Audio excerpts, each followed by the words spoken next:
La mitzvah d'écouter le shofar, c'est la mitzvah centrale de Rosh Hashanah. On va essayer de comprendre un petit peu plus ce qui se cache derrière. Premièrement, techniquement, un shofar, c'est une corne de bélier qu'on a vidée et dont on a coupé le pic, donc le côté agressif, le côté protecteur, un petit peu la carapace. Et en fait, on a fait exactement l'inverse. On a laissé justement un petit trou à la place du pic qui va laisser passer le souffle. Pour bien écouter le shofar, il faut lui laisser la place, même une toute petite ouverture, de pouvoir pénétrer en nous. On n'est pas là pour parler, mais pour écouter, pour recevoir. Si nous-mêmes on ressemble à un shofar, alors même une toute petite ouverture peut donner un très grand son. Deuxièmement, le son est dirigé vers la tête, parce qu'en fait le shofar il était accroché à peu près comme ça sur la tête du bélier, donc c'est-à-dire que le son part d'ici et arrive vers là où était la tête. Le but du son du shofar, c'est qu'il rentre dans nos esprits.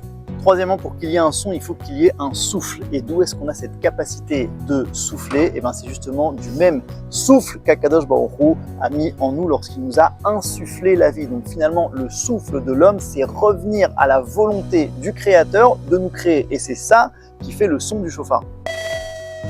On veut finalement revenir à notre origine. C'est pour ça qu'on n'a pas le droit d'améliorer le shofar de manière artificielle et d'en faire un instrument de musique. On veut vraiment un son qui sort de la nature. Ce qui est important dans le shofar, c'est pas son aspect extérieur, mais c'est le son qui va sortir de lui. Ce qui compte à Rosh Hashanah, c'est notre intériorité et pas l'aspect extérieur. Il faut aussi qu'il soit courbé et pas tout droit, en signe de modestie, une sorte de capacité de laisser la place à l'autre. La sonnerie du shofar se fait en 4 étapes. La première, c'est un long son continu, la tekiya, puis vient 3 sons qui, eux, sont entrecoupés, encore plein de petits sons encore plus entrecoupés, et finalement, de nouveau, un long son continu qui est la tekiya de la fin. C'est finalement un petit peu l'histoire de la vie de l'homme. On part d'une réalité qui est idéale, notre âme, puis elle va arriver sur Terre. Le Admor Hazaken nous dit que les sons entrecoupés représentent des pleurs, les pleurs d'un bébé qui vont naître. Ça représente aussi les difficultés dans cette vie d'exprimer notre idéal, d'exprimer notre vérité divine. Puis finalement, à la fin, ce potentiel-là